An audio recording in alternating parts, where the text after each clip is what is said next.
Muito boa noite, muito boa noite. Hoje nós temos uma aula muito especial aqui, aula de número 142, com um cenário novo, provisório, mas eu vou te explicar por quê.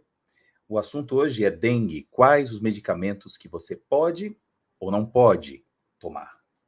Um assunto importantíssimo para a área de saúde pública, o cenário brasileiro em que nos encontramos nesses últimos 3 meses, de um crescimento absurdo dos índices de dengue em vários estados do país, e mesmo sendo 5 de fevereiro, dia do meu aniversário, dia que eu completo 22 anos em cada perna, eu queria agradecer esse carinho, mas também poder manifestar aqui a minha contribuição para a gente falar de educação médica com frequência e com sequência. Eu acho que esse é o objetivo aqui do nosso canal, Farmacologia na Prática, no Instagram, Farmaco na Prática, na nossa comunidade, conversar sobre medicamentos, um assunto tão importante para a população que tem sido assolada pelo problema do vírus, da dengue, do Aedes aegypti, que é um mosquito que já está aí na nossa história há mais de 50 anos, sem chance de redução do seu número devido à urbanização e outros problemas relacionados ao seu à sua fácil criação, né, em meios de água parada e companhia, mas quando acontece, então, a transmissibilidade e o paciente desenvolve dengue, ainda que as vacinas estejam em pleno desenvolvimento e cheguem, de fato, em muitas pessoas já no ano de 2024, ainda a gente vai ter uma longa estrada, precisamos ter o uso responsável com os medicamentos para o tratamento da dengue, ainda que nenhum desses seja disponível para poder matar o vírus. Então, qualquer condição agora de tratamento é apenas para atenuar os sintomas, os sinais que os pacientes apresentam, só que muitos correm risco por conta de uso desenfreado.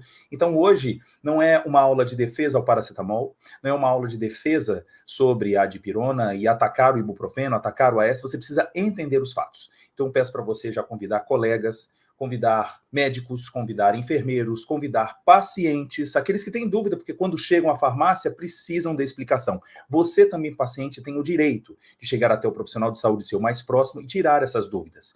E se ele estiver um pouco desatualizado, também convida ele para essa aula, porque a gente precisa aqui tratar de aspectos tanto da farmacologia, quanto também da fisiopatologia da dengue, que precisa andar juntas, e até mesmo no diagnóstico. Então, uma aula bastante completa, eu acho que você deve ficar aqui conosco. Lembrando que essa aula fica disponível durante um tempo aqui no YouTube, porque ela faz parte do acervo da nossa querida comunidade Farmaco na Prática. Se você já está dentro dela, fique tranquilo, porque vai poder assistir várias vezes. Se você ainda não entrou, eu vou fazer aqui o lembrete que nós abriremos as inscrições daqui aproximadamente 2 semanas. A gente vai ter uma série sobre antidiabéticos, isso, um tema tão sonhado aí, muita gente pedindo para poder aprender um pouquinho mais sobre antidiabéticos, vamos ter isso disponível, mas o assunto de hoje vai ser sobre dengue. Então, aqui, repetindo para aqueles colegas que estão comigo, dengue, quais os medicamentos que você pode ou não pode tomar, tá? Então, hoje realmente é meu aniversário, talvez estejam estranhando aqui esse fundo, falando, mas professor, onde é que você está? Não está no seu escritório, não? Meu escritório está de reforma, a gente está mudando tudo. Aquele último cenário que você viu semana passada realmente foi o último, ele não vai mais se repetir, tudo foi jogado para baixo, a gente vai ter uma nova experiência a partir da próxima semana, se Deus quiser. E então, se você for assistir alguma outra aula, é aula de reprise, ela já aconteceu, ela não é uma aula ao vivo. Eu estou aqui de forma improvisada no quarto da minha filha, enquanto a reforma está acontecendo, então não aqui abrir mão do meu aniversário, nem tampouco de fazer essa aula ao vivo, num novo cenário, improvisado, mas tentando aqui oferecer para você a melhor qualidade possível para essa aula de hoje, tá bom? Obrigado aqui pelas felicitações, muita gente com palavras de carinho, afeto, obrigado, muita gente aqui falando, só vou marcar aqui a Auriane, por exemplo, Cíntia, Suzy, mas eu queria que vocês convidassem, hoje o meu presente maior vai ser o quê? Você dá o like, fechou? Se inscrever no canal, se você ainda não se inscreveu, e compartilhar essa aula para o maior número de pessoas possível. Obrigado, Vitória, obrigado, amém, obrigado aí pelas felicitações, pelas mensagens de carinho, muito obrigado, estão pedindo aqui a aula de antineoplásico, a gente vai fazer, vamos tendo calma, tá? Professor é só um. Hoje a gente precisa resolver um problema muito atual, que é essa questão dos tratamentos para dengue, e fica essa história de, não pode usar paracetamol, cuidado com a dipirona, não, ibuprofeno, mas vamos entender ponto a ponto. Então, convido você para essa aula bastante completa, tá? Eu preferi fazer uma forma de passear no assunto de uma maneira mais generalizada, em questão do vírus, do mosquito, dos medicamentos, para você ter uma ideia, para não ficar agora ouvindo, na opinião do professor Tiago é isso. Não, eu quero que você mesmo tire as suas próprias conclusões, tá certo? Vamos lá, então. Obrigado. E vamos agora avançar, porque aqui não tem enrolação. É assunto do começo ao fim. Vou colocar aqui tudo acertadinho. Beleza, boa noite. É que eu tô com um novo cenário, às vezes a gente fica um pouco perdido, mas tá tudo certo. Dengue, quais os medicamentos que você pode ou não pode tomar? Me apresentando aqui para aqueles que não me conhecem, rapidamente, sou o professor Tiago de Mello, pós-doutor em farmacologia, com mestrado e doutorado em ciências fisiológicas e graduado em farmácia lá na Federal de Ouro Preto. Atualmente, atuo como pesquisador na Universidade de Vila Velha, no Laboratório de Fisiologia e Farmacologia Translacional, e sou bolsista em produtividade pelo CNPq na área de farmácia. O nosso objetivo aqui, quem já nos segue sabe, professor, sempre você fala, e eu preciso enfatizar, porque podemos ter aqui hoje alguns novatos. Então, o nosso objetivo é incentivar o uso crítico, ético e racional dos medicamentos. Então, de maneira alguma, quero que você saia daqui falando, já sei o que eu preciso tomar quando eu tiver dengue. Calma, calma. Se você for profissional de saúde, vai ter essa noção. Se for paciente, vai ser um incentivo para você sempre ter uma forma de consultar e saber que você não pode tomar essas decisões sozinho, ok? Então, vamos aí nessa grande viagem de hoje. Ô, mosquito, Aedes aegypti. Você sabe de onde veio o nome? Aedes aegypti? Aedes aegypti quer dizer o odioso do Egito. Ele veio da África. Provavelmente, a sua grande migração para o Brasil aconteceu através dos navios, né? Os navios que vinham da África, os navios com escravos, e ao longo do tempo essa vinda começou a ser mais expressiva, depois veio também, inclusive, com as viagens, claro, aéreas, veio também o grande aumento em vários outros países com a Primeira Guerra Mundial e a Segunda, né? Então tivemos um crescimento avassalador no último século, isso é indiscutível. Agora, em relação ao Brasil, a dengue tem um comportamento curioso. Ao longo de 3, 4 anos existe um grande ciclo. E se existe chuva intensa, acompanhado de muito calor, o crescimento também é muito alto. Uma fêmea pode botar cerca de 1.500 ovos, né? E a sua durabilidade pode ficar em torno de 1 ano ali até ela ter uma nova eclosão. Então, é um mosquito que se reproduz com extrema facilidade, então, ponto, se ele entrar em contato com o vírus, a chance de transmissibilidade realmente é alta. Então, aqui tem vários aspectos, né? A gente tentar combater o mosquito, se não for possível, vamos agora migrar para essa ideia da vacina, que é muito interessante. A gente poderia ter uma aula aqui apenas sobre a vacina, no caso da Qdenga, mas o assunto de hoje requer situações quando o paciente tem a dengue, e é o que a gente está vivendo. Como a disponibilidade da vacina não é plena ainda para o Brasil, né? A gente não vai chegar nem em torno de 20% nesse primeiro semestre, a nossa conversa aqui vai ser ainda para tratamento daqueles que são acometidos pelo vírus da dengue.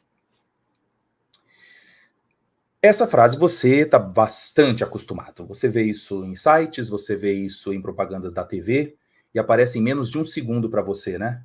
Esse medicamento contra a caspa de dengue. Eu só sei que é assim, mas alguém já te explicou por quê? Aliás, será que é somente essa dúvida? Ou outras que apareceram aqui para mim, como essa, ó? Dipirona ou paracetamol, professor? Intercalo ou não dipirona com paracetamol? Qual é o relaxante muscular que eu posso usar nessa febre que eu tenho chamada quebra-ossos? Eu posso usar nimesulida? E as pessoas que tomam AS clopidogrel? É verdade, eu nunca tinha pensado nisso, professor. Verdade. Porque uma coisa é o paciente procurar o AS para a febre, mas é aquele que usa diariamente o Somalgin, que usa AS Prevent, seja na dose de 81, de 100 miligramas, de 325. Ele suspende ou não? Olha só algumas situações aqui importantes para a gente tratar hoje. O que mais? E os antipertensivos? Devo suspender ou não? Posso usar corticoide? Aí teve uma colega que botou assim, eu tenho visto o uso de prednisona na minha cidade de forma frequente para quem tem dengue. Que história é essa? E os antihistamínicos, professor, fazem sentido? E associar N-acetilcisteína faz sentido? Todas essas respostas eu quero que você tenha até o final da aula de hoje. Então não perca cada detalhe dessa aula, porque ao longo da história eu quero que você chegue nas conclusões. E se no final ficar alguma dúvida, eu tiro aqui com vocês. Tá bom? Então vamos todos juntos aí. Obrigado pelo carinho aí, Ione, tantos colegas me dando os parabéns pelos meus 22 anos em cada perna. Vamos lá. Então, senta que lá vem a história. Aqueles colegas que já nos acompanham há um bom tempo sabem da nossa conversa, sabe do nosso interesse em trazer sempre sequência e frequência para falar sobre medicamentos, incentivando o uso correto e ético. Essa aqui é uma figura, um gráfico que representa a epidemiologia da dengue ao longo de décadas. Observe que entre os continentes, as Américas não tinham uma expressão antes do Brasil ser tricampeão mundial de futebol. As Américas começaram a ter um certo destaque a partir mesmo da década de 80 para 90. E a gente agora superou praticamente todos os outros continentes, inclusive ganhando da Ásia. E sabe quem é o país que lidera a transmissibilidade da dengue? É sim o Brasil. Então, esse é um assunto nosso, um assunto tupiniquim. Esse assunto a gente precisa dominar e ser, inclusive, exemplo para outros países.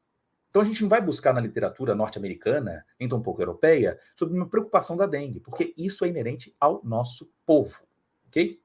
Então, vamos conversar aqui um assunto muito importante. Se você analisar em relação à chance de transmissibilidade da dengue no mundo, perceba, tudo que está em cinza não tem relato de dengue. Você não vai ver alguém na Itália preocupado com dengue, nem nos Estados Unidos, nem no Canadá, nem na Rússia, nem na China. Não tem, nem na região aqui ó, do Oriente Médio.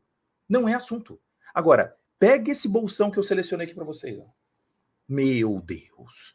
Pega México, pega a região da América aqui, Brasil, uma parte da África, Índia tem muito, o extremo aqui da Ásia e região também da Oceania. Aí sim, isso, ó, publicação de 2012 do New England Journal of Medicine. Além do New England, eu queria compartilhar com você uma publicação mais recente, de 2016, da Nature Reviews, mostrando que também todas as regiões mais vermelhinhas representam a chance de grande transmissibilidade. Então, o Brasil está, entre aspas, como diz aqui o meu povo capixaba, está pocando tanto em revisões de 2012, 2016 e o que a gente está vendo agora em 2024. Durante a Covid não teve dengue? Teve, é que a nossa preocupação foi maior para a Covid, mas ela também aconteceu né, em co-infecções também durante a pandemia. Bom, então, para quem não sabe, a transmissão acontece somente por esse tipo de mosquito, existem outros Aedes albopictus, mas o principal é o aegypti, o chamado odioso do Egito. Então, ele quando pica o indivíduo que está infectado na fase aguda do vírus, ele também fica transmitindo esse vírus, né? Nas glândulas salivares o vírus fica presente, e no momento, então, que ele pica o indivíduo, ele tem chance de transmissão. Então, veja, o mosquito é apenas o transmissor. Por isso que a gente chama agora esse tema de uma arbovirose. Arbovirose se refere a vírus que são transmitidos por alguns artrópodes. Entre os principais são os mosquitos, certo? Podem ter outros como pulgas, mas o principal são os mosquitos, então a gente coloca aqui no mesmo grupo. Então, por exemplo, febre amarela e também dengue são tipos de arboviroses. Olha que legal essa imagem que eu vou te mostrar. Isso aqui é uma célula. Aqui no meio a gente vê o núcleo. A gente tem o citoplasma. A parte aqui de fora é a membrana, bem fininha. Cadê o vírus? Cadê o vírus? Ô, vírus, quem é você? Tá aqui, ó. PUC tá na pontinha da seta. Só para você ter uma ideia do que é um vírus em relação a uma célula. Ele é muito, muito, muito menor. Ele é um parasita intracelular obrigatório. Ele só vai conseguir, então, se multiplicar dentro de uma célula. Ele tem um conteúdo chamado de RNA. Então, ele escraviza o sistema. Quando ele injeta o seu material genético, ele usa a máquina da própria célula, chamado retículo endoplasmático rugoso, para começar a produzir proteínas para ele. Então, ele entra na célula, escraviza a célula, em alguns momentos bota fogo no barraco e ela explode. Ela entra em morte programada, ela pode entrar em apoptose, que nós chamamos. Então, imagina isso acontecer, por exemplo, no fígado. Aí vai ter lesão hepática, tá entendendo? Eu posso ter também esse evento em monócitos, em um tipo né, de leucócitos, células brancas. Então, essas colonizações promovem morte. É no momento em que o vírus começa a se multiplicar que começa a haver resposta inflamatória e aí alguns desfechos que para alguns pacientes podem ser, inclusive, fatais na dengue. Então, com medicamento eu não posso piorar esse quadro. Né? Estamos chegando a quase 900 pessoas aqui ao vivo, numa segunda-feira. Eu que bato palma para vocês. Vocês aqui estando comigo no meu aniversário, mas eu cumprindo a minha missão como professor para um assunto tão importante, diante de tantas perguntas no Instagram, eu não podia me calar, né? Então a gente escolhe aqui esse momento. Minha família ficou agora esperando o momento para a gente terminar de comer o bolo. No final, comemos um pouquinho antes da aula e a gente vai prosseguir aqui com muito conteúdo novo para vocês, tá? Bom, então colocando aqui um videozinho rápido para você ter uma ideia dessa chance de transmissão, para aqueles que ainda não conheciam esse mosquitão, olha aí, quando ele insere a sua probóscide, né, na pele, existe chance de transmissão do vírus, o vírus muito pequeno, aqui ainda foi supervalorizado nessa imagem, a gente vê o vírus entrando na célula e fazendo essa escravização. Ele entra através de endossomos e a maquinaria agora vai ser utilizada para a produção de mais vírus. Esses vírus podem alcançar primeiro a pele, depois o sistema linfático e vai se disseminando para vários tecidos. Existem vários tropismos desse vírus. Ele não fica apenas, claro, na pele, né? Ele também pode se disseminar para uma série de outros tecidos, dentre os quais sistema linfático, fígado, é bastante comum, ok? Entre outros tecidos, principalmente células do sistema imunológico, ok? Bom, chega um momento em que a colonização plena desses vírus gera uma resposta inflamatória que pode causar um fenômeno que eu chamo de furinhos nesses vasos sanguíneos. Imagina uma mangueira furada. Parte desse fluido vai começar a migrar para fora. E diante disso, a pressão arterial desse paciente pode cair muito. É muito líquido que deveria estar dentro do vaso e começa a ir para fora. Então, veja, o desfecho final da dengue, ela não tem uma relação direta com o vírus, mas uma resposta inflamatória frente ao vírus, pelo excesso de permeabilidade vascular. Guarde essa palavra para essa aula de hoje. Aumento da permeabilidade vascular. Bom, daqui a pouco a gente vai ver algumas outras imagens que completam esse raciocínio nosso, tá bom? Ok. Então, o mosquito que transmite o vírus, e agora o vírus fazendo a festa no corpo humano, a gente pode dividir essa história da doença em 3 fases. Anota aí, a fase febril, a fase crítica e a fase de recuperação. Oh, professor, que resumaço! Fiz um resumaço aqui para você entender como é que é o curso da doença.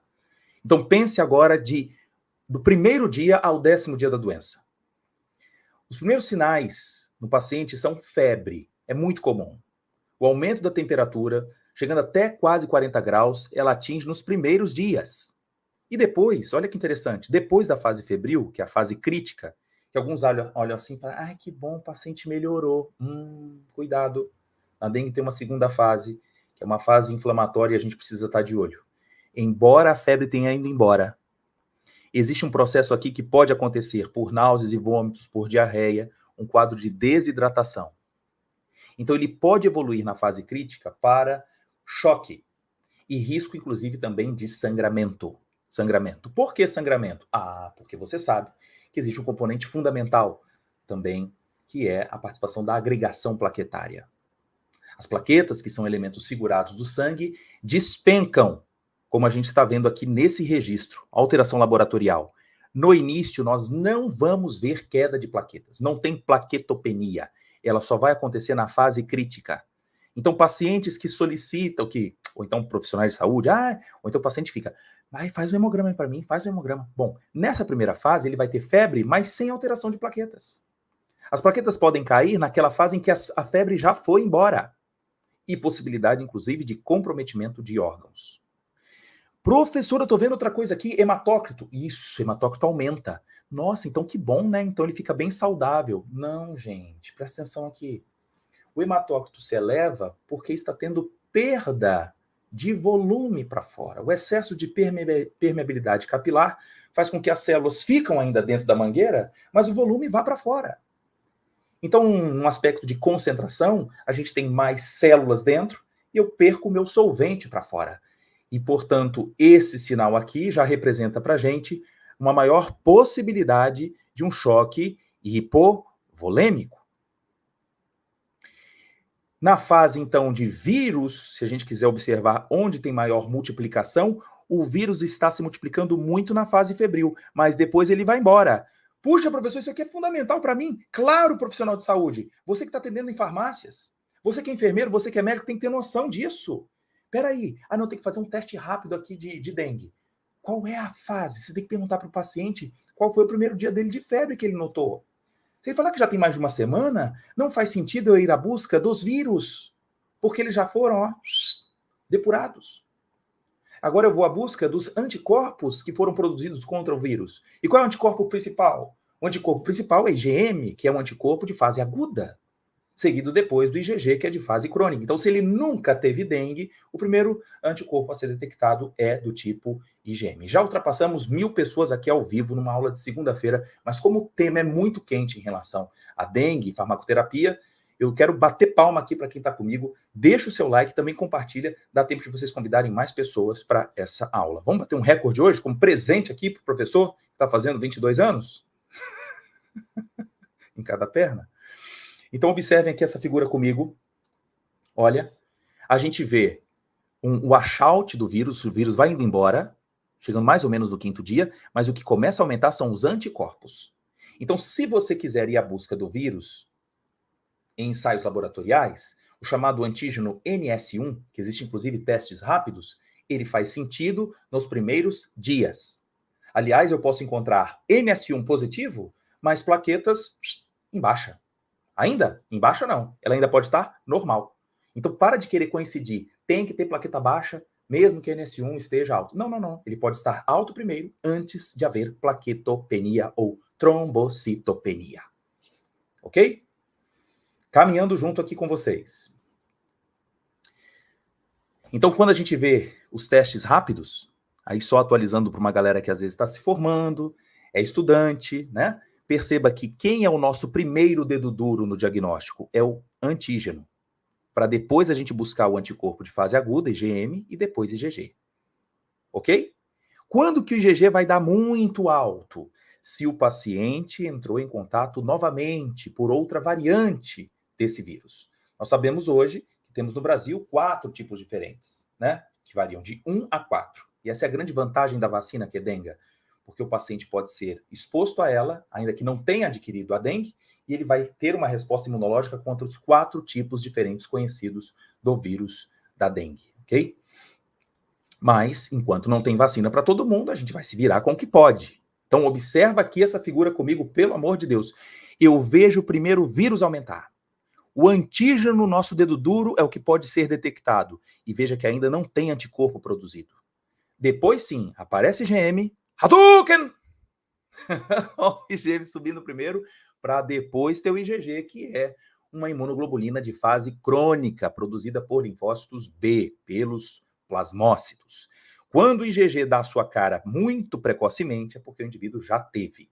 Aí vem uma análise ingênua de muitos profissionais. Falam assim, que bom, então ter anticorpo de sobra, né? Só que o paciente pode ter anticorpos IgG contra o tipo 1 do vírus que ele pegou uma vez. Quando ele adquire o tipo 2, esse encaixe do anticorpo no tipo 2 não é pleno. Ou seja, o anticorpo não atua como neutralizante, mas muito pelo contrário, ele pode ajudar a ligação desse vírus e trazer mais facilmente para as células brancas, como os monócitos. Ele faz o aspecto de opsonização, mas a chance de neutralização desse vírus dentro da célula não é tão boa. Eu começo a ter um anticorpo que está praticamente ajudando o processo inflamatório a ficar mais robusto. É por isso que vem uma certa fama de que quem pega a dengue pela segunda, terceira vez são manifestações mais robustas. Isso faz sentido, porque foi desenvolvida uma memória imunológica em cada tipo de exposição. Estão entendendo? Então pode ter a hemorrágica. Vamos tirar esse nome. Dengue hemorrágica, quem usa muito essa expressão é a galera que ficou lá na década de 90. A gente se preocupa muito mais com o problema da permeabilidade capilar do que, propriamente dito, sangue sendo perdido. Pode acontecer? Pode, mas não é o mais comum. Então perceba, cada vez que a gente aprimora a resposta imune contra o vírus e aparece um outro tipo, pode haver uma manifestação mais expressiva. Beleza? Estão entendendo? Estão falando que eu tenho cara de 30? Obrigado. Vamos lá. Então, essa é uma figura aqui só para poder endossar o que eu estou conversando com vocês. Todos os artigos que eu preparei a aula ficam disponíveis para você que é membro da comunidade Farmaco na Prática, lembrando isso. E aqui, ó, numa primeira exposição, o vírus entra em contato com o anticorpo e ocorre, então, uma neutralização plena. Só que, sendo exposto a um tipo de vírus diferente, pode haver uma neutralização parcial, e aí uma resposta inflamatória, inclusive, mais expressiva. Então, veja, quem é que está sendo contra a vacina no momento desse, pelo amor de Deus, você não tem ideia do impacto que isso pode trazer ao longo de 3, 4 anos, como você ficar emitindo a sua opinião para as pessoas. Nós temos uma forma agora muito importante de poder controlar a dengue nos próximos 3, 4 anos. E quem sabe essa aula, daqui a um tempo, não faça nem sentido, porque alguém vai falar, Thiago, ninguém mais pega dengue porque a vacina já foi a melhor estratégia para debelar esse tipo de arbovirose, né? Muito bem. Aqui só uma figura para endossar a nossa conversa, também publicado no New England Journal of Medicine, salientando que ao longo dos dias a permeabilidade capilar só eleva por conta do aumento da resposta inflamatória. Então é fuga de líquido e também de plaquetas, por exemplo, ou eventualmente hemácias para fora do vaso. Ah, até hemácia pode sair? Pode. E é por isso que você vai ver algumas manifestações como essa. Um paciente que apresenta um quadro de erupção cutânea, de pequenos sangramentos ao redor de locais de injeção, de hematomas. Por que está tendo hematoma? Devido à intensa fragilidade capilar, favorecendo a passagem de hemácias, fluidos, plaquetas para fora. O hematoma aqui é por conta da fuga expressiva de hemácias desse meio. Então, é a prova desse excesso de resposta de permeabilidade capilar, tá? Repetindo aqui o termo para vocês. Quem está pedindo aqui, likes, pelo amor de Deus, likes, isso aí, vacinas salvam vidas, muito bem. 1.085 pessoas assistindo, só 145 likes? Não é possível, né, gente? Me ajuda aí, pelo amor de Deus. Like, like, like, todo mundo. Meta hoje, mais de 1.000, presente aqui do professor, né? Muito bem. Então agora, como é que eu posso observar isso num hemograma? É possível? Vamos lá. Então, indo para a prática com vocês, fazendo jus ao que é o nosso canal aqui, Farmacologia na Prática. Quando a gente pega, então, um hemograma de um paciente com dengue, eu falo, nossa, professor, me ajuda aí que eu tenho dúvida nisso. Olha só, número de hemácias desse paciente. É comum você encontrar 6,1 milhões por milímetro cúbico? Para um neófito, para quem está chegando agora, para quem está formando e fala, não, nossa, então ele não tem nenhum risco de anemia. Gente, cuidado que esse paciente pode estar com perda expressiva de solvente, tem perda de plasma, e as hemácias estão acumuladas nesse meio. Isso já é um indício de que está havendo hiperconcentração. Ele tem hemoglobina alta. Se você tem hematócrito dele em um histórico recente, ele tinha 38%. Era 39%. E agora foi para 46%. Não é porque de um dia para o outro ele começou a comer mais carne e está produzindo mais hemácia. Isso revela um quadro de concentração pela perda de líquido. E aí eu quero fazer uma analogia simples para você nunca mais esquecer. É a história da mangueira furada. Perdeu fluido, mas a hemácia ainda se encontra dentro aqui, o que dá uma falsa ideia de que um aumento de hematócrito seria algo saudável. Ok? Além disso, como o colega citou, leucopenia. Muito bem. Isso é comum na dengue. Acompanhado também de plaquetopenia. Olha aqui, em torno de 40 mil. Esse aqui está muito vulnerável a quadros de sangramento, né? Luiz Carlos falando, dar like não dói e não custa dinheiro, é verdade. Então, olha a passeada que eu fiz com vocês. Primeiro a gente entende melhor a fisiopatologia para agora cair como uma luva essa história dos tratamentos. Então, diante das dores, da dor quebra-ossos, né, da febre quebra-ossos, manchas vermelhas na pele, as petequias, inclusive a possibilidade de fazer a prova do laço, né? Mas leve em conta o aumento da permeabilidade capilar. Dores de cabeça, náuseas e vômitos, cansaço, febre alta. Nós temos medicamentos que possam atenuar esse quadro, então é terapia de suporte e jamais para combater o vírus da dengue, né? Não temos fármacos que atrapalhem a sua replicação. Então, isso a gente vê em imagens da internet, do dia a dia, a gente vê também repetindo isso em artigos científicos, as mesmas manifestações. Dores atrás dos olhos também é comum, rash cutâneo, dores das articulações, né? E uma alta febre acompanhada de perda de apetite, né? Guardem também isso, podendo levar à falência dos órgãos na fase crítica. Lembrem disso. Fase crítica. Essa frase é uma frase de Hipócrates, antes de Cristo, sedare dolorem opus divinum est. O que é isso, professor? Aliviar a dor é uma obra divina. Quem concorda? Quem concorda? Eu acho que é também, porque dor ninguém merece, né? No caso da dengue, então, nem se fala, né? Porque quem teve reclama demais. Fala, olha, eu não queria isso nem para o meu pior inimigo. E aí que está o ponto dessas pessoas, às vezes com dores excessivas, chegar à farmácia e procurar aquilo que ela já está acostumada a tomar. Esse é o problema. Ela já está habituada a comprar Bezerol, Torcilax, Mioflex. Ela quer comprar o velho cetoprofeno que ela tanto usou, naproxeno, e aí, nesse caso, a gente precisa tomar cuidado. Então, o que não tomar? Aqui, logo de cara, você já foge correndo desse aqui, ó, aspirina. Professor, você é contra ela? Não, para dengue. Ou suspeita, sai fora. Eu vou te explicar por quê. Diclofenaco, sai fora. Naproxeno, poca fora. Ibuprofeno também. Desses aqui na lista que eu estou te mostrando agora, o paracetamol é a droga de escolha. Nesta lista que eu estou te mostrando. Então eu preciso entender a ferramenta. É lamentável encontrar no Instagram, eu sou médico, não sei da onde, tenho meu CRM, não sei da onde, não tome paracetamol, não tome paracetamol, na dengue, é melhor você o quê? Qual é o analgésico que você vai escrever? Vai prescrever para ele? Não, se ficar apenas com hidratação, tudo bem. Entre não tomar o paracetamol e não tomar nada, agora, qual substituto à altura que eu teria? Ah, pode ser a dipirona. E se ele for alérgico à dipirona? Veja só como eu não posso generalizar as respostas. Eu preciso entender cada caso para saber qual é a melhor ferramenta para cada tipo de paciente. Então, vamos ver isso de uma forma madura. Vou viajar com vocês. Eu tenho um carro que não tem airbag nenhum e outro que tem até nas laterais. Qual que você vai escolher? Você vai deixar de viajar porque viajar é perigoso? Eu sei que viajar de carro é perigoso, mas a gente tenta ser mais protegido através de algumas estratégias, como, por exemplo, o airbag. Da mesma forma, eu posso fazer uso de um medicamento, eu sei que eu corro algum risco, mas dá para ter menor risco? Dá. Vamos entender, então, que tipo de estratégia a gente vai usar para os tratamentos.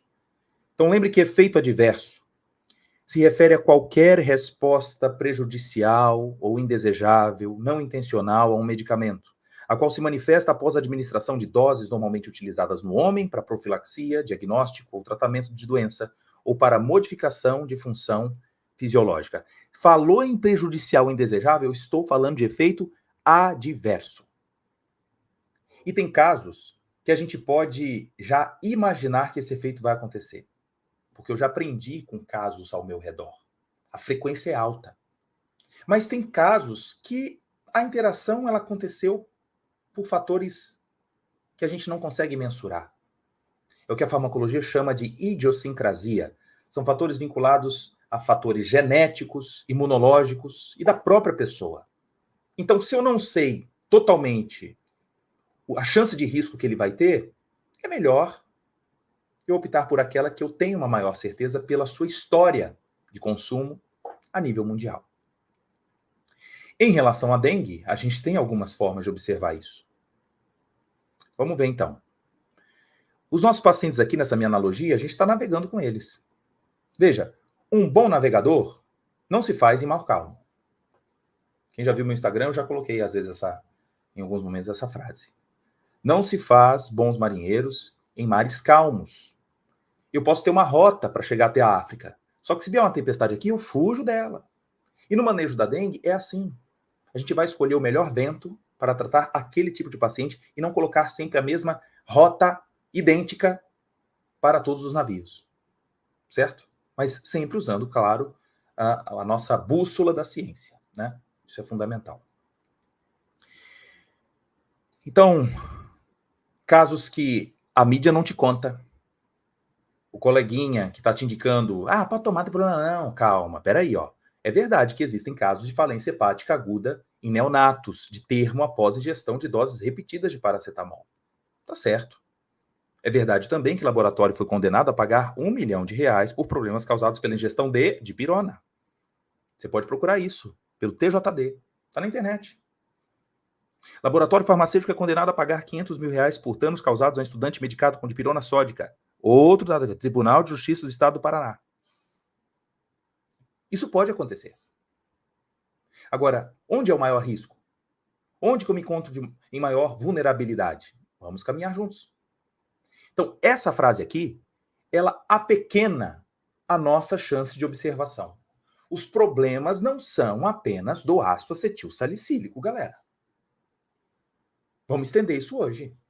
Vocês estão comigo aí? Hein? Isso. Ó, Vivi falando, a automedicação é um perigo. Realmente, individualizar o tratamento é essencial. Daí a importância dos farmacêuticos na farmácia. E não apenas do entregador de caixa. Pelo amor de Deus, isso tem que virar a página correndo. Correndo. Aliás, você, paciente, se está sendo atendido por alguém que só entrega a caixa, procure uma farmácia que te atenda de uma forma plena. Então, a minha função aqui é ser o cupido, né? É o beijo do paciente ávido por conhecimento, que quer sempre responsabilidade no ato da compra, e é o farmacêutico que ama também cada situação para poder fazer a indicação mais correta dos famosos MIPs, né? Que é um assunto de hoje, os medicamentos isentos de prescrição que são tão comuns usados na dengue. Então aqui a gente tem um exemplo de uma hemácia, um leucócito e uma plaqueta ativada. Uma plaqueta ela é bem menor do que uma hemácia, viu? Muito menor. Aliás, nem célula é. Plaquetas são fragmentos de uma célula chamada megacariócito. Megacariócito. Ô, Tiago, por que você está tocando nesse assunto? Vai na dengue, fala de célula. Tem tudo a ver. Quando nós estamos usando anti-inflamatórios, eles não vão atuar no meu ombro, ou na minha cabeça, ou no meu joelho, porque eu sei que a dor está ali. É porque nessa região existe uma alta produção de um grupo de lipídios chamadas de prostaglandinas. Prostaglandinas. Então imagina, a região do meu joelho está produzindo muita prostaglandina. Então o papel dos anti-inflamatórios, os analgésicos, é atrapalhar a produção dessa substância. Se está acontecendo uma redução dessa produção, a chance de amplificar a dor, ela é menor. Ela é menor. Então, vamos olhar como é que acontece isso a nível molecular. Farmacologia tem que entrar na história aqui. Então, nós temos uma rota que todo ser humano tem. Uma rota que, através das membranas celulares, nós produzimos um lipídio chamado ácido araquidônico. E, a partir dele, nós geramos um grupão dos chamados eicosanoides, que são prostaglandinas, e podem amplificar a dor, a inflamação, a febre, tudo fica mais doído pelo excesso de prostaglandinas nesse meio. Qual é o papel? Observa aqui a figura, ó, Unicide, um anti-inflamatório não esteroidal, diclofenaco, cetoprofeno, nimesulida, celecoxib, naproxeno, ácido acetil salicílico, indometacina. Essa galera toda inibe a enzima, galera. Ao inibir a produção, a geração de prostaglandinas cai. Você fala, nossa, que ótimo. Então a dor vai embora? Vai. É verdade, a dor pode ir embora. Mas guarde isso. Quando eu deixo de produzir essa galera aqui, se eu interromper essa ponte, quem vai acumular? O ácido araquidônico. E ele, então, pode ter um desvio de rota. Apesar de eu silenciar essa via, eu posso acender a outra aqui do lado. A via chamada dos leucotrienos. Leucotrienos. E vai gerar algumas consequências? Vou te contar hoje. Vamos pensar aqui comigo. Repara que quando eu mostrei para você essa figura de inibição da produção de prostaglandinas, tem um grupinho aqui que não é TG, é TX, TXA. O que é TXA? É tromboxano. E qual é a função dos tromboxanos? Olha aqui para mim. A função dos tromboxanos é promover uma agregação entre as plaquetas. As plaquetas funcionam como pequenos band-aids. No momento que ela é ativada, ela se abre, ela parece um ovo frito, e para que haja uma melhor adesão, elas se comunicam. Um dos maiores comunicantes é o papel do tromboxano, que é esse tipo de lipídio. Quando o paciente usa qualquer anti-inflamatório que eu citei para vocês, ele pode atrapalhar a produção de tromboxano, que é o fator que ajuda na agregação. Lembra agora o que eu falei para vocês na dengue? Na dengue, ele pode ter queda de plaquetas. O número delas é menor. Se eu agora atrapalho a produção de tromboxano, a chance de adesão entre elas é cada vez mais baixa. Então, um paciente que chega com febre na farmácia, 3 dias de febre, e já conta para você que está comprando a segunda cartela de ibuprofeno, porque não tem passado a febre. Que risco ele corre? De sangramento. Não foi o AS que eu estou te contando, é ibuprofeno que ele tem em casa. É o cetoprofeno. É o diclofenaco. Ele comprou um relaxante muscular porque estava doendo demais e não estava conseguindo trabalhar, atrapalhando a produção de tromboxano, a adesão é menor. Ô professor, então me conta, por que a literatura ou então as propagandas da televisão só falam do AS? Porque ele é o gold, ele é o piorzão. E por uma razão molecular farmacêutico. E queridos médicos, enfermeiros, biomédicos e companhia, nutricionistas, presta atenção, a ligação do AS na chamada COX, ela é irreversível. Uma vez ligada, é igual casamento, não separa mais. É por isso que o AS tem um impacto muito maior. Porém, se o paciente faz uso consecutivo do ibuprofeno, de 6 em 6 horas, 8 em 8, 12 em 12, essa possibilidade também se estende a esse grupo. E é por isso que os manuais terapêuticos da dengue, de forma correta no Brasil, pelo Ministério da Saúde, endossam a ideia de que AS, ibuprofeno, cetoprofeno e todos os amiguinhos que inibem a COX-1 podem comprometer a produção de tromboxano e causar sangramento. Estão entendendo? Hein? É isso aí. Aí eu falo, olha que casamento separa. Não deveria.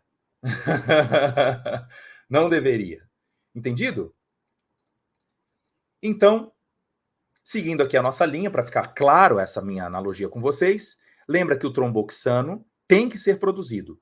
Se agora o ácido araquidônico vai ser convertido em prostaglandinas, ótimo. Poder gerar prostaglandina? Tudo bem. Mas na presença do AS, isso não vai rolar. A plaqueta vai tentar agregar e não vai conseguir. Então agora aquela puxada de orelha ao vivo, porque eu já presenciei isso dentro do hospital. Um médico pegou um hemograma e falou assim, deixa eu ver se o AS interferiu nas suas plaquetas. Não! Não! Desespero que me dá de não querer saber a área básica, ficar falando bobagem para paciente. As plaquetas não são reduzidas pelo papel do AS. A redução das plaquetas durante a dengue é pelo processo fisiopatológico, é o aumento da permeabilidade capilar. As plaquetas saem do meio intraluminal e a produção também de plaquetas é reduzida, porque a oferta de megacariócitos é mais baixa. Então nós temos baixa produção e aumento de consumo dessas plaquetas, e por isso que elas caem. Isso não é um papel do AS. O AS apenas diminui a agregação plaquetária. Entendido? Tomou susto? Vocês vão dormir aqui hoje. Então, olha aqui. Esse cara chamado John Vane, um inglês, lá na década de 70, na verdade 72, foi prêmio Nobel da área de farmacologia, claro, na área de medicina, né, pela farmacologia, ele mostrou que os anti-inflamatórios inibem a produção de prostaglandinas. Então, vai seguindo a lista aqui, ó, da galera que você tem que correr e falar para o seu paciente não fazer uso. Conhece o cetorolaco? Famoso Delcio e seus amiguinhos? Na dengue não rola. Estou selecionando aqueles mais usados no Brasil. Cetoprofeno, indometacina pouco usado, né? Aspirina, naproxeno, ibuprofeno, sai fora, piroxicam, diclofenaco, poca fora. Porque eles inibem a COX-1. Professor, e nimesulida? Olha, a nimesulida, ela pode ligar mais na COX-2. Então é verdade que o impacto sobre a chance de sangramento vai ser menor com a nimesulida. Mas mesmo assim, os manuais terapêuticos não recomendam e eu endosso essa ideia, tá? Nimesulida não é tão seletiva assim, ela liga mais na COX-2, mas pode eventualmente também ligar na COX-1, então a gente não quer correr risco. Mas olha, nessa sequência aqui, você pode ter a noção de que nós vamos ter um impacto maior à medida que nós nos aproximamos do eixo X. Então, quem é o pior de todos? E que às vezes é vendido aí pelos atendentes, pelos farmacêuticos que não gostam de estudar, né? Por um médico também, ou então um dentista que fala, não, pode tomar debaixo da língua, 15 minutos, rapidinho, tranquilo, tranquilo. Tranquilo é aquele paciente que está indo para sangramento grave. Por culpa sua. Atenção, paciente, você também que chega na farmácia e bate o pé e fala assim, é meu direito. Seu direito não. Seu direito é querer adquirir um produto na maior possibilidade de um uso responsável, crítico e ético. E não só porque você tem dinheiro para comprar aquele produto. Não é sandália que você está comprando, nem desodorante, tá? Vamos lá.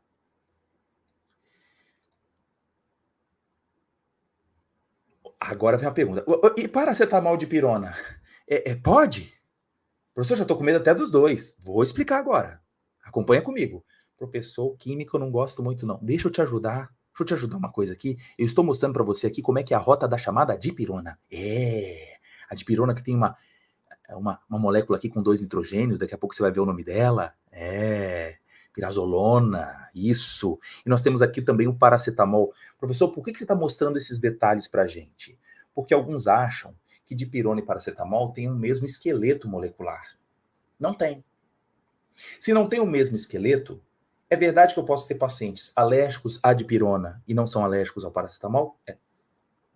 E vice-versa. Pode ser alérgico ao paracetamol e não ser à dipirona. Agora, qual é o mais comum? A estrutura molecular da dipirona não nos deixa mentir.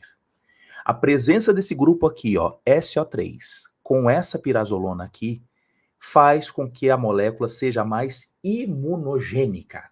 Mais imunogênica. Muito mais do que o próprio paracetamol, por ser uma estrutura sem enxofre. Ah, professor, então peraí. Paciente que é alérgico a Bactrim, sulfametoxazol, alérgico a hidroclorotiazida, alérgico a captopril, alérgico a acetilcisteína. É verdade, eu conheço paciente que tem alergia de pirona. Não é à toa, porque são moléculas enxofradas e ele pode sim ser mais sensível a elas. Então, nesse caso, paciente com dengue, você que está com medo de paracetamol, vai expor o paciente de novo à dipirona, sendo ele alérgico?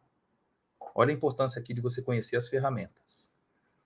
Então, deixa eu mostrar aqui para vocês rapidinho um videozinho que representa esse contato possível da dipirona com células do sistema imune, como linfócitos T. Ele falou, opa, isso eu não conheço.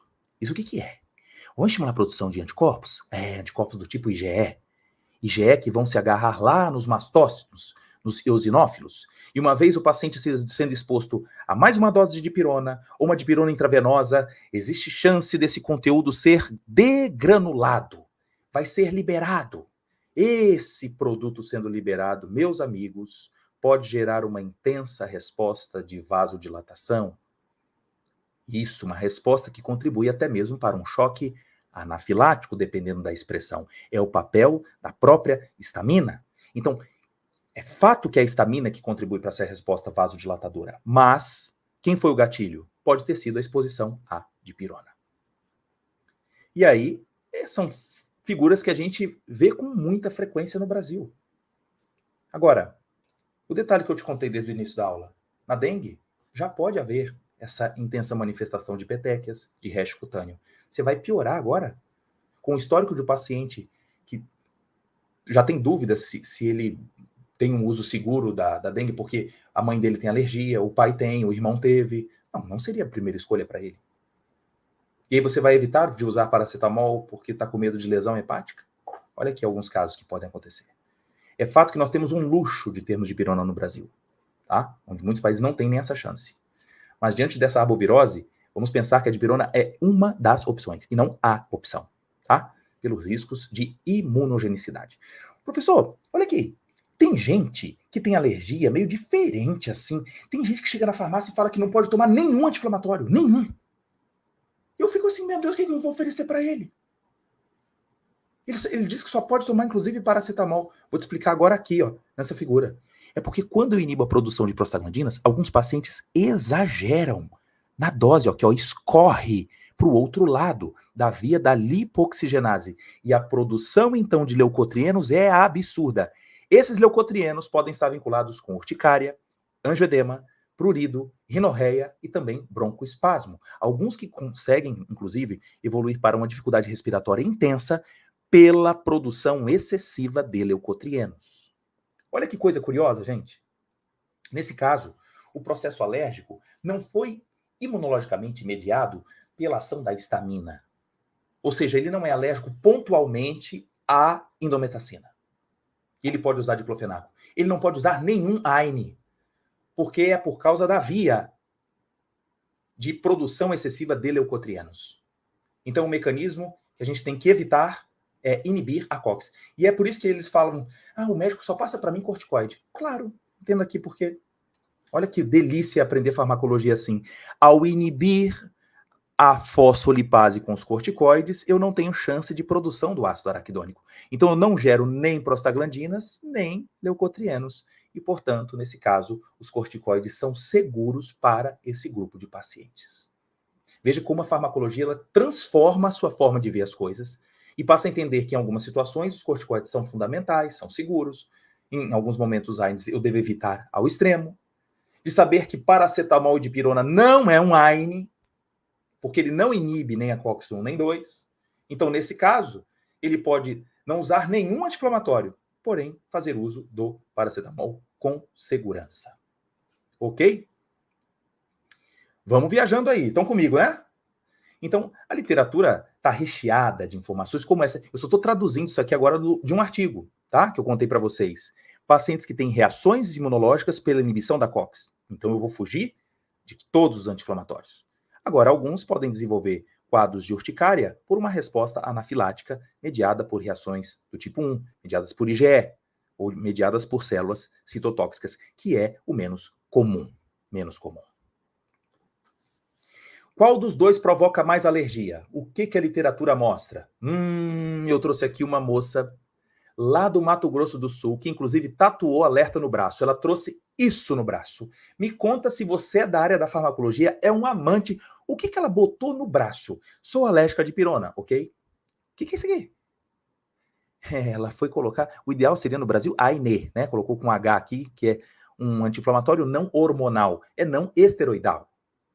Né? São os anti-inflamatórios que a gente citou. A S, ela também não pode tomar.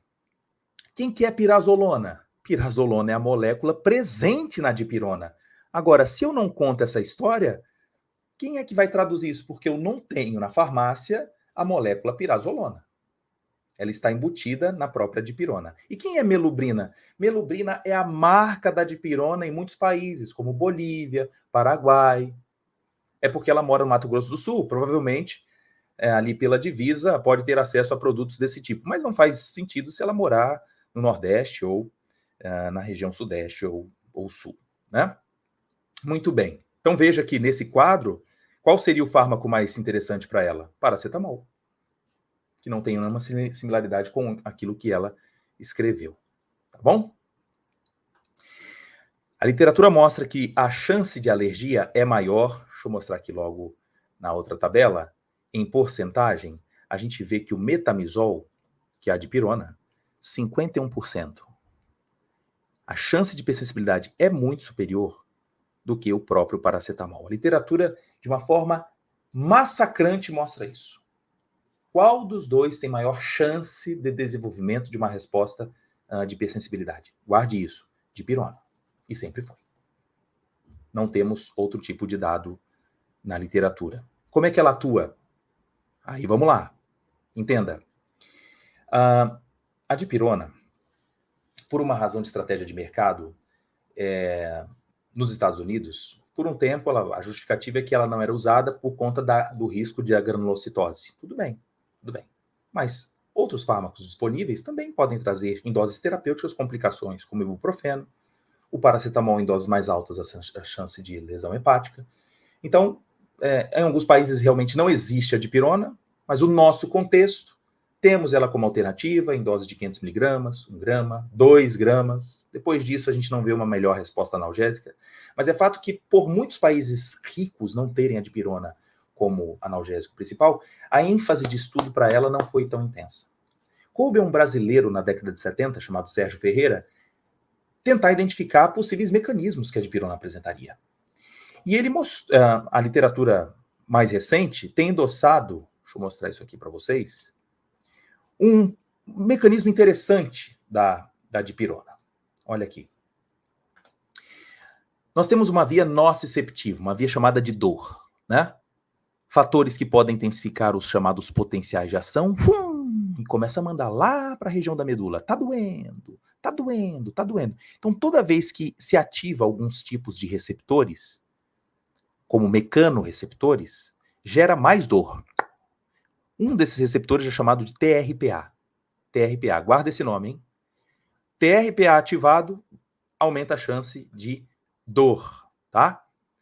Tanto por estímulos, então, químicos, quanto também térmicos ou mecanosensitivos. TRVP e TRPA. Bom, o que a dipirona faz? Olha que coisa linda. Lembra que a dipirona, que é o metamizol, ele precisa ser convertido numa molécula ativa. A dipirona é um profármaco.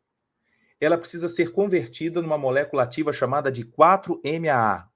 N-metil 4-aminoantipirina. Guarda esse nome. É ela quem faz o principal efeito. Então, quando eu tomo dipirona, olha que legal, eu gero o produto 4-MAA e parece que ele consegue estimular um receptor. Opa! Que receptor é esse? Que receptor é esse? CB1. CB1 é quem? É o canabinoide. É o mesmo onde liga quem? CBD. É onde liga THC, é ele mesmo. Parece que a dipirona pode atuar, então, em receptores canabinoides, interferindo nesse canalzinho, diminuindo, portanto, os meus disparos de potencial de ação. Potencial de ação. Estou vendo alguns colegas aqui comentando, né? Peraí, então, quando eu aplico dipirona por via intravenosa, essa chance de conversão ela é mais lenta, né?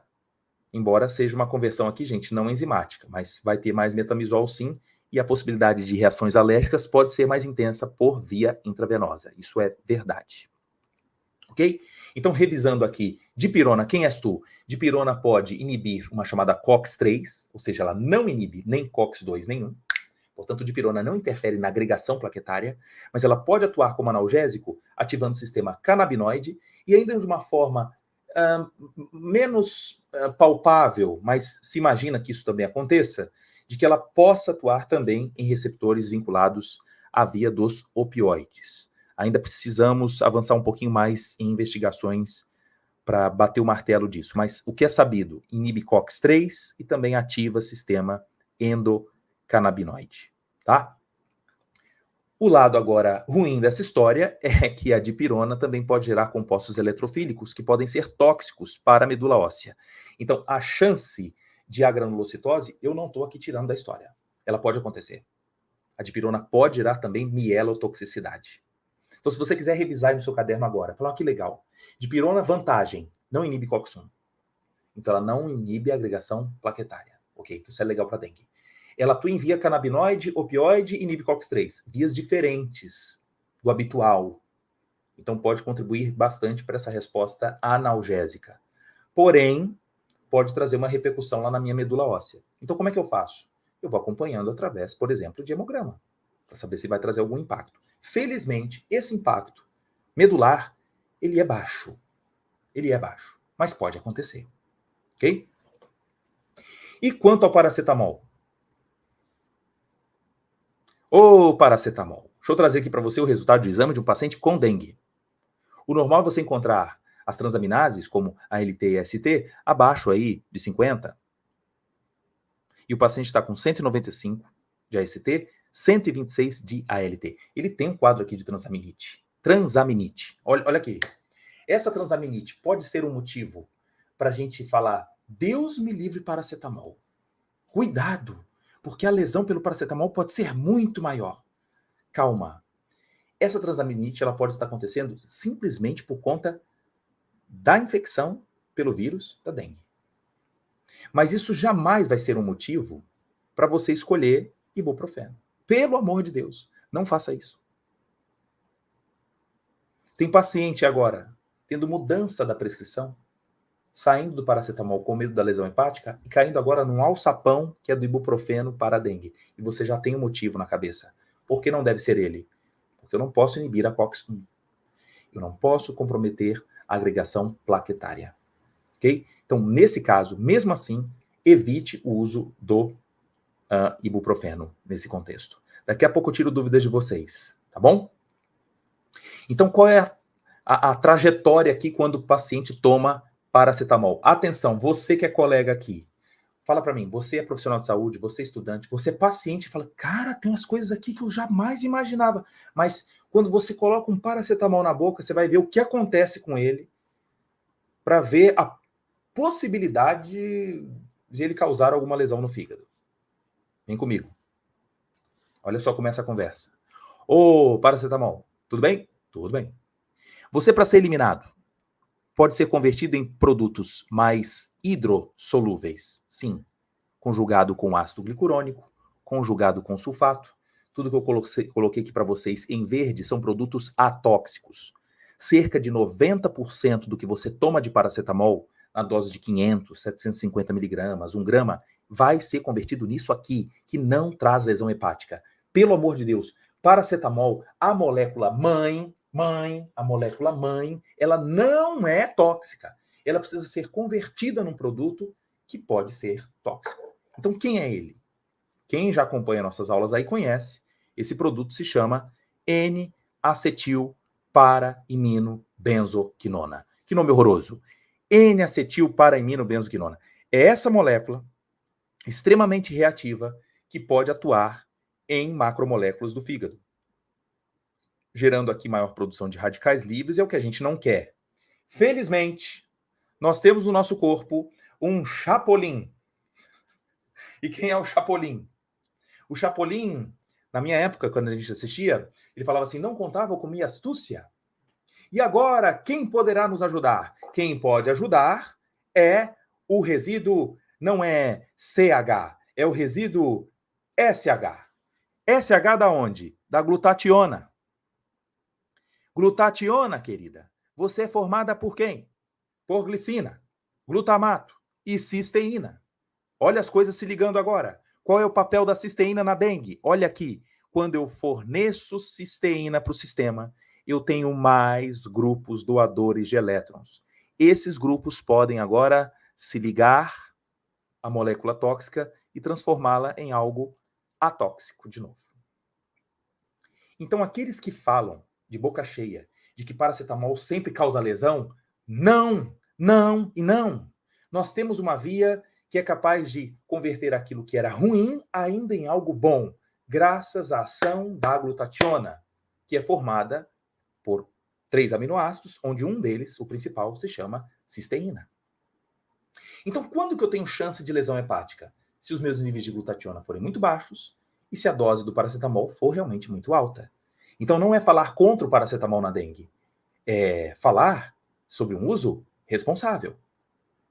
É fazer com que o paciente não tenha aquele hábito de tomar de 4 em 4 horas paracetamol. Aí não dá. Ou então ele compra Torcilax, Bezerol, Dórico, paracetamol, genérico. Um familiar vem agora com um produto dos Estados Unidos chamado acetaminofeno, mas é paracetamol, aí não dá. Então o problema não está com a molécula em si, e sim com a dose de exposição. Então entra aqui a acetilcisteína como antagonista? Não, como antídoto. Antídoto, tá? Vamos aqui juntos acompanhando. E eu tiro dúvida de vocês daqui a pouco. E quem bebe e fuma? Pior ainda. Porque a produção desse metabólito tóxico ela é maior. Então a gente tem que abrir o olho para o paciente com dengue se ele tem hábitos tabágicos e é um etilista. Aí sim, a chance de produção desse metabólito é maior. Então a ideia agora de intercalar um produto de pirona com paracetamol de 6 em 6 horas, ela é interessante. Por que agora ficar contra alguns médicos que fazem essa sugestão? O problema é que às vezes o paciente leva para casa essa receita e cada vez que ele mede a temperatura, ele escolhe um analgésico. Ele não respeita os intervalos de 6 em 6 horas. Aí a gente se preocupa. Porque ele começa a fazer superdoses, tanto da dipirona quanto do paracetamol. Onde entre os dois, o maior problema vai ser do paracetamol pela lesão hepática. Ok? Vamos lá. Quem falou que chegou aqui atrasado, não tem problema. Pega a partir de agora e depois assiste o comecinho da aula. Viu? Então, quanto ao mecanismo, paracetamol também não inibe COX-1 e 2. Isso não é um papel importante dela. Se acontecer, são variantes diferentes da COX, como a chamada COX-3. Parece que o paracetamol também atua em vias canabinoides. E eu vou te mostrar aqui um detalhe. Aqui a gente tem a molécula, né? O paracetamol. Ele perde o grupamento acetil. e vira agora para-aminofenol. Olha o nome? Para-aminofenol. Recentemente a literatura tem mostrado que quando ele se une ao ácido araquidônico, aquele da via das prostaglandinas, gera-se uma molécula chamada AM, que foi batizada com um número horroroso de 404. O AM404, você é quem então, na verdade? Guarda isso. O famoso AM404, ele é um metabólito do paracetamol. Alguns poderiam achar, então não funciona para nada, é um metabólito. Aí que está o equívoco. Além do próprio paracetamol ser analgésico, esse metabólito, chamado AM404, é capaz de fazer essa belezinha aqui pra gente, ó. Olha ele aqui, AM404, o que você faz? Ele se liga em receptores também, canabinoides, CB1 e 2. E também pode atuar em receptores TRPV. Mas que beleza! Então é verdade que o paracetamol também pode desfrutar de um mecanismo, né, enviesado também para a linha dos canabinoides? Provavelmente sim, por um metabólito criado entre ele, o metabólito dele, ligado ao ácido araquidônico. E eu deixo essa referência para vocês aqui de 2021. Talvez muitos de vocês nunca leram nada sobre isso. Por quê? Porque nos livros, brincadeira, mas a gente tem num capítulo de anti-inflamatórios, praticamente uma página de paracetamol e meia de dipirona. Olha quanta coisa a gente está falando aqui em uma aula, né, que vai ficar disponível para todos os nossos colegas da comunidade Farmaco na Prática. Aqui uma evidência mostrando que esse AM404 atravessa a barreira hematoencefálica, então ele pode chegar lá no sistema nervoso central e ter essa contribuição. Publicações aqui recentes, tá? E agora fazendo um desafio aqui com vocês. De quem são esses efeitos adversos? Náusea, vômito, hipotensão, reação alérgica, discrasias sanguíneas como a granulocitose, pancitopenia, reações cutâneas, Steven Johnson, síndrome de Lyell, que é uma necrólise epidérmica tóxica. Esses efeitos que eu estou te mostrando aqui, como teste, é culpa da dipirona ou do paracetamol? Tempo! Professor, você mostrou aí que a dipirona gera um metabólito que é mielotóxico. Stevie Johnson, uma manifestação muito comum, mediada por uma hipersensibilidade talvez do tipo 5, que acontece nos olhos. O paciente pode ficar cego por Stevie Johnson. Isso é culpa da dipirona. Guarde uma coisa que eu estou te mostrando. Esses efeitos adversos daqui, eles não são dose dependentes. Eles podem ocorrer ou não podem. Dipirona. Muito bem, muitos aqui respondendo. Dipirona, muito bem. Então pensa uma coisa aqui comigo. Olha uma tabela que eu fiz aqui para vocês. Para cada situação, por exemplo, gestante, qual a indicação que eu vou fazer para vocês? Quem estiver comigo até o final da aula agora, vem o ouro. Não vão embora. Já passamos de 1000 aí na aula inteira. Agora, o desfecho vai ser muito importante para você ter contextos práticos. Vem comigo. O gestante, qual seria o ideal para você? Paracetamol. Por quê? Porque dipirona pode ter uma reação anafilática. Pode ter um problema de uma discrasia sanguínea. Não corra esse risco. Criança com menos de 3 meses, paracetamol também é indicação. Crianças, bom, depois dos 3 meses, pode fazer uso de um e do outro. Agora, ficar atento com as reações de hipersensibilidade, são maiores com crianças. Na minha casa, eu tenho dipirona e paracetamol. Só que quem é a minha ordem de escolha? Geralmente, é o paracetamol, como primeira alternativa. Adultos podem fazer uso da dipirona ou paracetamol, não havendo outros casos, né? Inerentes, mas é um adulto que é etilista e fumante, prefira a dipirona e cuidado com o paracetamol, porque forma mais metabólito ativo. Tóxico. Covid-19, todas as duas são bem-vindas. E na dengue? Agora assunto da aula. E na dengue? Pode ser a dipirona, se não for alérgico, tudo bem. Paracetamol, cuidado com a dose. Esse é o ponto. Não é ser contra o paracetamol na dengue, mas em usos de uma exposição de 500 miligramas, 750 miligramas de 6 em 6 horas, não existe risco de lesão hepática. O aumento das transaminases está ocorrendo principalmente pela própria infecção viral. Ok? Obrigado aqui, gente. Quanto a hepatopatas, qual é a escolha? Pode ser dipirona, paracetamol, cautela.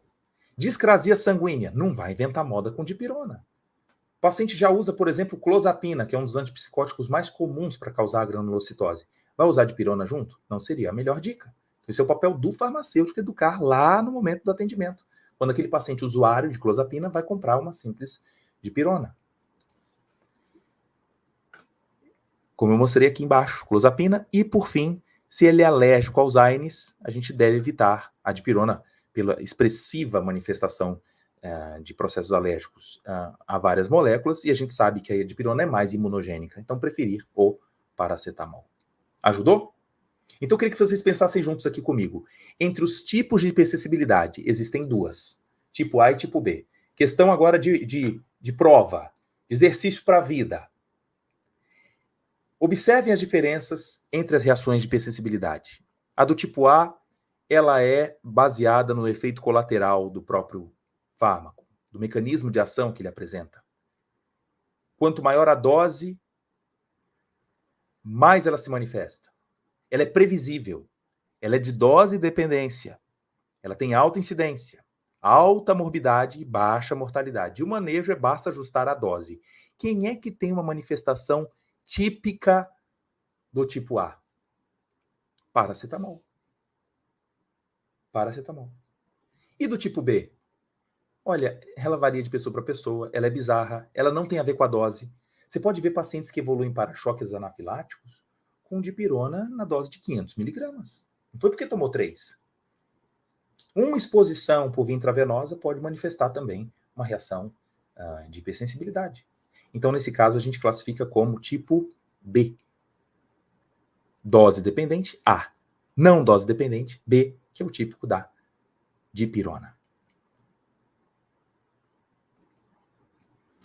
Aqui existem já alguns ensaios imunogenéticos tentando identificar quem são os bebês, as crianças, os adultos mais susceptíveis à granulocitose. Mas isso ainda é um papel de investigação. Nós não temos na prática clínica essa chance de alcançar, ainda na realidade brasileira, fazer um teste rápido para saber quem tem maior chance. Estamos apontando aqui uma via, né, futura. Então agora a gente está chegando à parte final da aula e eu queria que vocês mesmos trouxessem as respostas para mim. Veja que na aula de hoje eu não tive a intenção de oferecer a isca, pescar o peixe e te dar o peixe na mão. Agora a vara está pronta, a linha, o anzol, a isca, e você mesmo vai jogar e vai responder comigo. Primeira coisa. Dipirona ou paracetamol? O que você responde? Responde. A resposta é o quê? Dipirona ou paracetamol? Depende. Que caso é? Posso intercalar ou não? Posso? Pode. Pode intercalar, desde que o paciente não tenha históricos de alergia à dipirona, que é a mais comum. Lembra que o intercalar aqui é no espaço de 6 em 6 horas. Não faça com menor intervalo. Respeite isso. Então faz o calendário do paciente, coloca na caixa, coloca os horários, para evitar que ele faça agora superdosagens, principalmente do paracetamol. Né? E observe as marcas também de produtos que ele faz uso. Às vezes ele fala para você, não, Novalgina, eu estou fazendo 6 em 6 horas. Mas tem um coleguinha para ir lá dando no trabalho do Orflex, que tem dipirona. Grande parte da população não tem ideia de que o nome fantasia pode estar ali escondendo uma série de substâncias ativas que se coincidem, né? Parece óbvio para você, farmacêutico, mas nem para todo mundo é isso. É tão claro assim. Qual relaxante muscular eu posso usar? Pelo amor de Deus. Relaxante muscular na dengue? Tomar todo cuidado quando tiver um AINE na composição. Então, se apareceu lá diclofenaco, foge. Ah, não, professor, a gente prefere mesmo ciclobenzaprina, porque é um relaxante muscular. Bom, lembra que às vezes pode ser um paciente idoso, que já tem os seus problemas agora da fase avançada da hipoperfusão, queda de pressão arterial. Ciclobenzaprina também tem efeito antihistamínico, a chance de sonolência é maior. Esse paciente mora sozinho, será que vale a pena introduzir ciclobenzaprina nesse contexto? Lembrando que quem tem dengue apresenta às vezes prurido, ele é louquinho para poder tomar algum antialérgico. Você chega na farmácia e adquire hidroxizina, dexclofeniramina, a chance de sonolência é muito maior. pode ser também uma interação medicamentosa pertinente. Posso usar nimesulida? Não convém. Ainda que iniba COX-2 mais do que a 1, não convém nimesulida. E as pessoas que usam a S-clopidogrel, suspende ou não? Suspende ou não? Deixa eu ver. O que o manejo atual de 2024 recomenda? É o seguinte, se tiver na contagem de plaquetas abaixo de 30 mil, suspende. 30 mil, ou seja, uma plaquetopenia muito expressiva. Agora, quer uma visão moderna, que até o manual não conta, eu vou te contar aqui, não significa que a suspensão de hoje do AS e do clopidogrel, o paciente está protegido nas próximas horas ou próximos dias. Porque o AS e também o próprio clopidogrel, o seu metabólito, fazem ligações covalentes lá nos seus alvos da plaqueta. Então, o efeito dele ainda pode perdurar, no caso do AS, por 7 dias. Do clopidogrel, 3, 4 dias ainda de influência. Então, se ele continuar sangrando, embora alguns clínicos achem que porque suspendeu não está correndo risco, mentira. E a prova tão comum é quando um próprio médico, em alguns tipos de exames, como uma colonoscopia, solicita que o paciente suspenda o AS 7 dias antes. 7 dias. Não é porque a AS dura muito tempo na corrente sanguínea. É um mecanismo vinculado pela ligação covalente lá dentro das plaquetas. A inibição da COX. Tá? COX-1. Outra pergunta. E os antipertensivos devem ser suspensos? Em casos de uma hipotensão grave, sim. Agora, cuidado com a suspensão de beta-bloqueadores de forma abrupta. Okay? É uma classe que a gente tem que tomar cuidado. Clonidina também, evitar a suspensão abrupta. Metildopa. Mas não se assuste se a equipe médica solicitar à família, ou então os enfermeiros, os técnicos, que suspendam naquele momento o uso de antipertensivos. Devido à intensa perda de líquido para fora do vaso, ele vai começar a ter ascite, ele pode ter pericardite, ele pode ter dificuldade de respiração também, porque está tendo a difusibilidade de líquido excessiva na região da pleura. Então agora é líquido migrando para lugar que não deveria e está faltando dentro dos vasos. Então a pressão arterial cai em torno até de 40%. Nesses casos vai ser necessário sim a suspensão de antipertensivos. Tem mais? Vamos para respostas. Vou fechar aqui como eu prometi. Antihistamínicos fazem sentido? Evitar ao máximo os antihistamínicos que atravessam a barreira hematoencefálica. Então, exemplo, hidroxizina, dexclofeniramina, prometazina, porque a chance de sonolência, juntamente com o paciente que já é hipotenso, às vezes ele está em casa sozinho, não tem cuidador, é aquele que com dengue ainda está preparando o próprio alimento. Usando antihistamínico junto, chance de queda. Pela sonolência excessiva, ele não come. Peraí, não come e está tomando paracetamol de 6 em 6 horas. Lembra que quem é que traz a proteção dele frente às lesões pelo paracetamol? Glutationa. Glutationa é feita de quê? Aminoácidos. Se a oferta dele, o aporte proteico é baixo, ele vai ter menor oferta de glutationa. Então é verdade que desnutridos são mais vulneráveis à lesão pelo próprio paracetamol. É verdade. Então, um paciente com dengue precisa estar bem suplementado. E às vezes são fármacos que criam eventos adversos que podem torná-lo mais susceptível. No caso da fexofenadina, que a Jane aqui citou, é uma possibilidade porque atravessa pouco a barreira hematoencefálica. Que presente, gente. Hoje, mais de 1.000 pessoas na aula, na maior parte da aula. É muito legal. Posso usar corticoide? Tenho visto o uso de prednisona na minha cidade. Em que fase, querido? Olha, em algumas situações de fases inflamatórias intensas pela tempestade de citocinas após 6, 7 dias de infecção, pode fazer sentido. Mas usar de maneira profilática, como fizeram na Covid, ou então para qualquer situação, entrar com prednisona, dexametasona, não façam isso. Tem muitas situações que são desnecessárias, ok? Então não coloque isso como protocolo para o tratamento da dengue, pelo amor de Deus. Aqui me perguntaram, e o Meclin? Meclin é a meclizina, que é um antihistamínico, usado para náuseas. É uma alternativa. Então vai ficar circundando ali entre Meclin, bromoprida, metoclopramida, ondansetrona, que são terapias de suporte antieméticas importantes durante a fase da dengue. Agora, lembrar que meclizina pode aumentar a chance de sedação. Então, quem é esse paciente? Ele merece ou não estar sedado? Faz uso de outros fármacos que causam sonolência? Já usa Rivotril, por exemplo? Não seria a melhor dica a meclizina. Ok?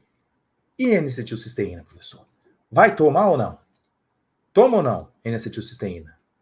Que polêmica, hein? Qual é a ideia?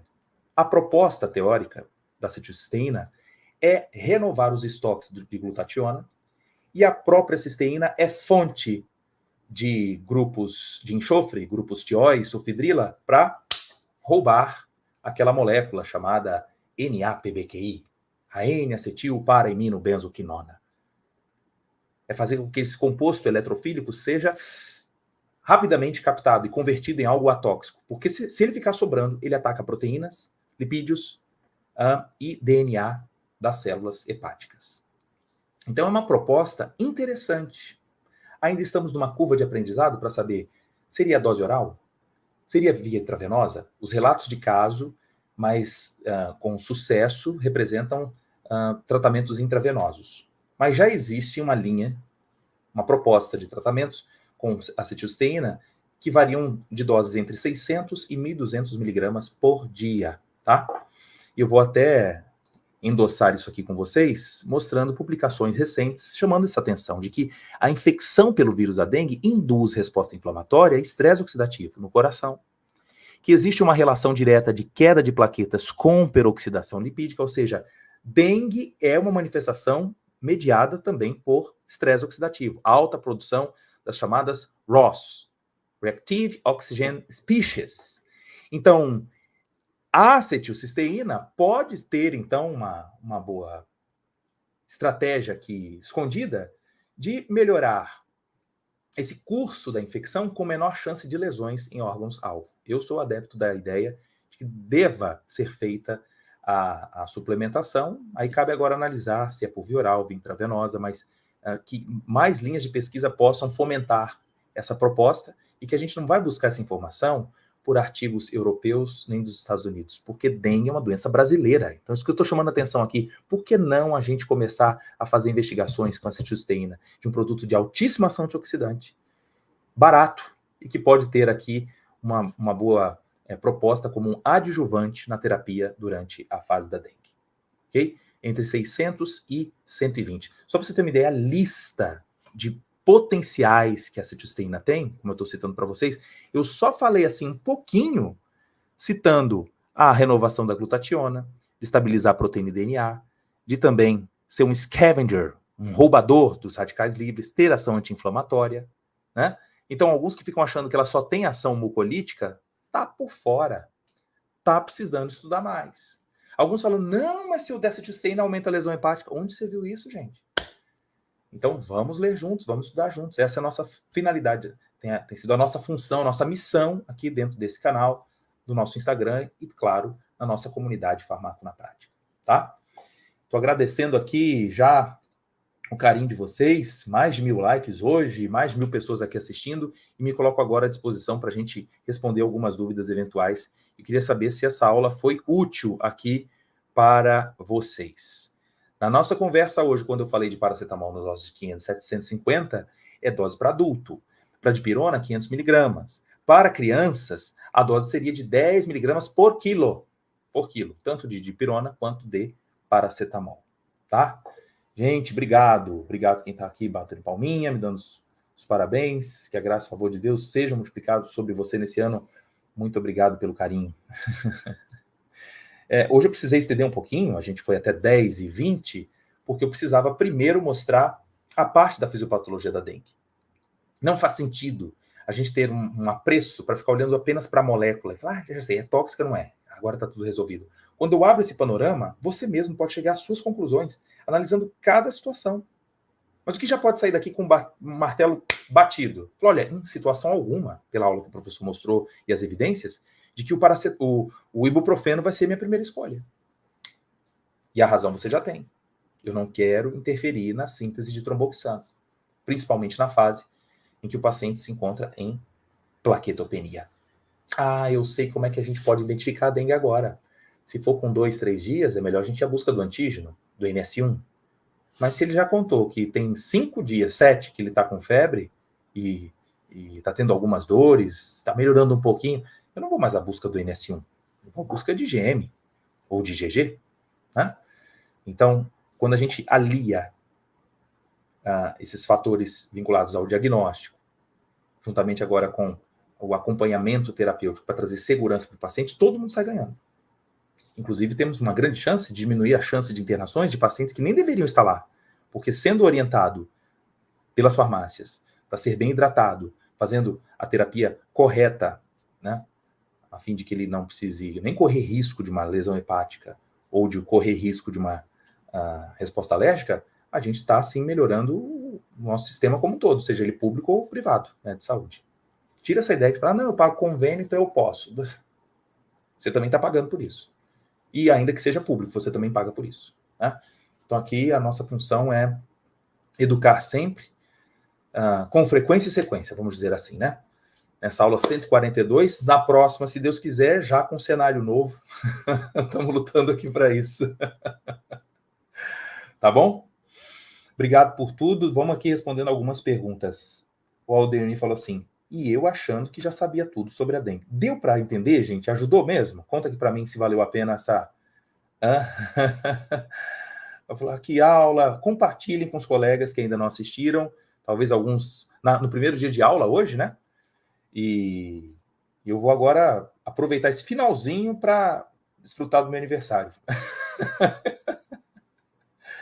Mas vale a pena para trazer aqui uma visão responsável do uso de medicamentos e saber quem é a dengue de fato. Né? Ok? Beleza. Vamos fechar aqui. Obrigado por tudo. E qualquer dúvida que vocês tiverem, me procurem no direct para abrir uma caixa de perguntas e a gente vai respondendo aí ao longo da semana. Beleza? Obrigado por tudo. Um abraço.